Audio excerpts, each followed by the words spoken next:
Larry Dent. Just wanted to introduce you to my new audio series with Nightingale-Conant called How to Prosper in the Coming Global Meltdown. Now, the first question I always get today, because obviously people know that things have changed, there's something different about our economy, is, how do I make money? How do I prosper and survive in this new environment, what a lot of people call the new normal?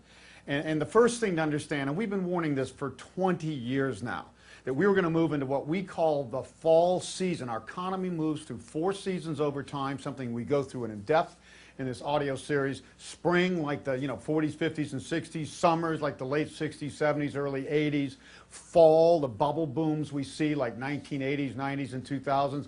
And then when those bubbles burst, winter, like the 1930s and early 40s when we go back to the last cycle. So we're going into the most challenging cycle, but also the most opportune. The thing we stress, number one, is that the best entrepreneurs and most creative business people and the best investors, whether long-term like Warren Buffett or more short-term traders and hedge fund types like George Soros, these people see change as an opportunity. They don't see it as, oh my gosh, the stability's gone and life's not like when. They love change. So we help you to understand change. What is happening here? This is something you and most people have not seen in your lifetimes unless you're 100 years old, and you may not even remember it if you're that old. We're moving from a bubble boom like the Roaring '20s or like the Japanese had in the 1980s to a bubble burst.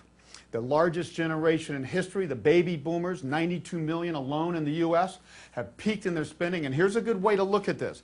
Baby boomers were spending more in the 80s, 90s, and 2000s. They hit their peak at age 46 in the largest numbers in 2007, where the economy started to lose momentum coming into 2008.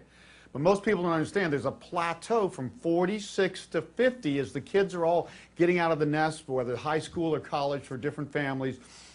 And then from 50 on, they spend less. Spending drops like a rock. See, the thing that nobody sees in government or even in economists is that the baby boom is going to move into this decline phase. No longer a plateau, decline. They are going to be saving more and spending a lot less. Now their kids will be fully out of the nest.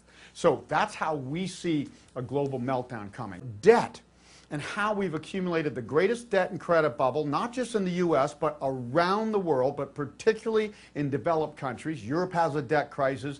The United States obviously has a debt crisis. Other developed countries a little less so, like Canada, Australia, New Zealand, but still far more debt than most people know, far more entitlements.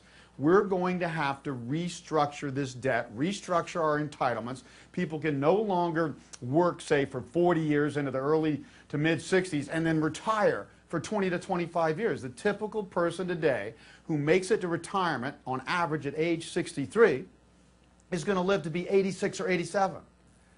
So, I mean, that's 23, 24 years of being supported by the government and entitlements and health care and Social Security. This is not going to happen. We show in this audio series how private debt is much larger than government debt. Everybody's looking at government debt in Europe, the United States, elsewhere. The private debt is often 3 times as much in many countries, and very high in Japan as well. We also show that entitlements, all these unfunded entitlements, promises for health care, Social Security, it is far larger than the private debt. So we have massive amounts of debt, 8 times GDP in the United States. Now, a comparison. The Roaring '20s bubble that burst in the '30s, causing the greatest downturn thus far in history, our total private and government debt was only 2 times GDP. So this is an unprecedented debt bubble.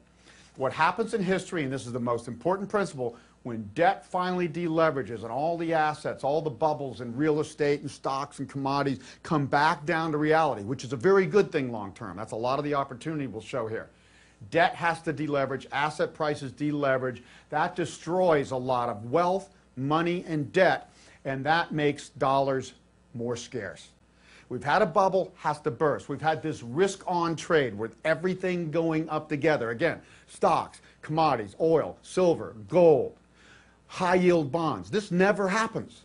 It's happened because the government has pushed this up with massive stimulus, trillions of dollars coming to the economy. It's not being lent by banks because consumers are too much in debt, businesses are too much in debt, and the recovery's not real and businesses know it. So this money's not being lent, and the banks take this money from the government, reinvest it, often at high leverage, creating bubbles and everything. You have to protect yourself, you have to be in safe investments, or you have to bet on select investments going down, stocks, gold, etc. We go through all of this in great depth. Obviously, we can't explain all of this here, but the point is, this is going to be unlike any investing environment you've seen in your life.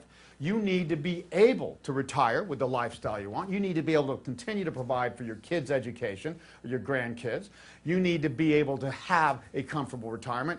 You are going to have to do something different from most people in this era and environment to do that.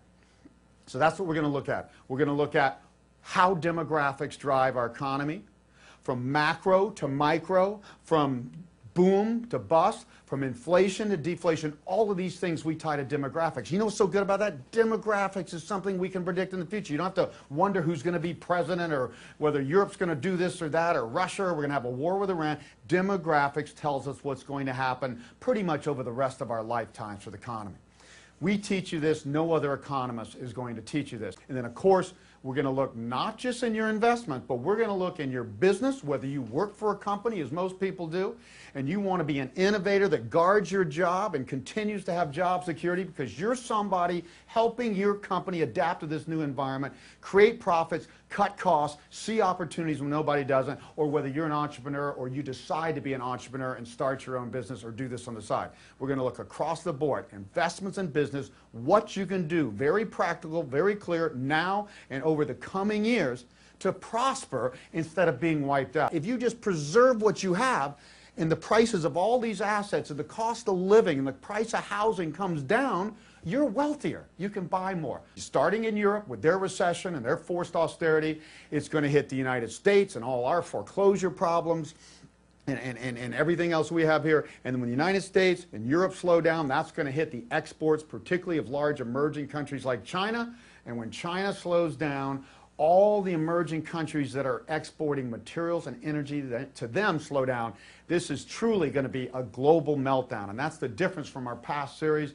This is a global meltdown with global opportunities and global challenges. So again, go get this audio series. I think it will, again, be the best investment you'll make in this time period. Thanks for listening.